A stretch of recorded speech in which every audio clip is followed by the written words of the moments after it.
সম্মানিত আমার প্রিয় ভাই ও বোনেরা, ডাল লেক কাশ্মীরের সবচেয়ে বিখ্যাত ও সুন্দর পর্যটন স্থলগুলোর একটি।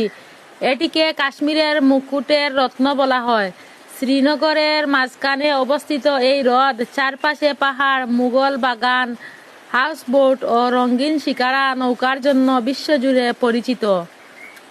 ডাল লেকের শান্ত পানিতে ভেসে বেড়ানো শিকারা নৌকা ভ্রমণ কাশ্মীর ভ্রমণের সবচেয়ে আনন্দদায়ক অভিজ্ঞতার একটি। শিকারা হলো কাঠের তৈরি ঐতিহ্যবাহী কাশ্মীরি নৌকা। সেগুলা রঙিন কাপড়, নরম কুশন ও ছাউনি দিয়ে সাজানো থাকে। ডাল লেকের চারপাশে বরফে ঢাকা পাহাড়, সবুজ গাছপালা, বিখ্যাত মুঘল বাগান যেমন সেলিমার বাগ এবং নিশাত বাগ অবস্থিত। গ্রীষ্মকালে পদ্ম ফুল ফুটে পুরা পরিবেশ আরো মনোমুগ্ধকর হয়ে ওঠে। সূর্যোদয় ও সূর্যাস্তর সময় পানিতে পাহাড়ের প্রতিচ্ছবি এক অপূর্ব দৃষ্টি আকর্ষণ করে। ডাল লেকের হাউসবোটগুলা কাঠের কারুকাজে সাজানো ভাসমান বাড়ির মতো।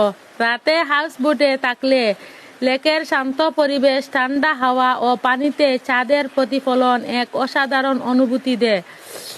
ভ্রমণের উপযুক্ত সময় হলো মার্চ থেকে আগস্ট। সবুজ প্রকৃতি ও পদ্ম ফুলের সৌন্দর্য উপভোগের জন্য উপযুক্ত সেপ্টেম্বর থেকে নভেম্বর।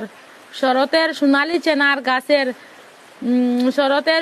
চিনার গাছের দৃশ্য খুব সুন্দর। ডিসেম্বর থেকে ফেব্রুয়ারি। শীতকালে বরফে ঢাকা কাশ্মীর ও আংশিক জমে যাওয়া ডাল লেক বিভিন্ন রূপ ধারণ করে।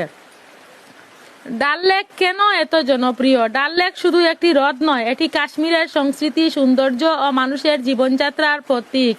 শান্ত প্রকৃতি, শিকারা ভ্রমণ, হাউসবোট এবং পাহাড়ির অঞ্চলের সৌন্দর্যই আলাদা।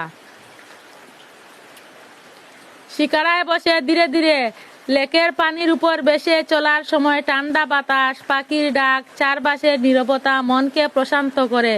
অনেক পর্যটক বলেন এই ভ্রমণে মনে হয় যেন প্রকৃতির মাঝে স্বপ্নের জগতে প্রবেশ করা হয়েছে। শিকারা ভ্রমণের সময় সাধারণত দেখা যায় ভাসমান বাজার, কাশ্মীরি হাউসবোট, চিনার দ্বীপ, ভাসমান ফুল ও সবজি বাগান, স্থানীয় মানুষের জলপথের জীবনযাপন। ভোরবেলায় ডাল লেকের ভাসমান বাজারে কৃষকরা নৌকায় করে সবজি, ফুল ও বিভিন্ন পণ্য বিক্রি করেন। পানির উপর এই বাজারের দৃশ্য পৃথিবীর অন্যান্য অভিজ্ঞতা হিসাবে ধরা হয়।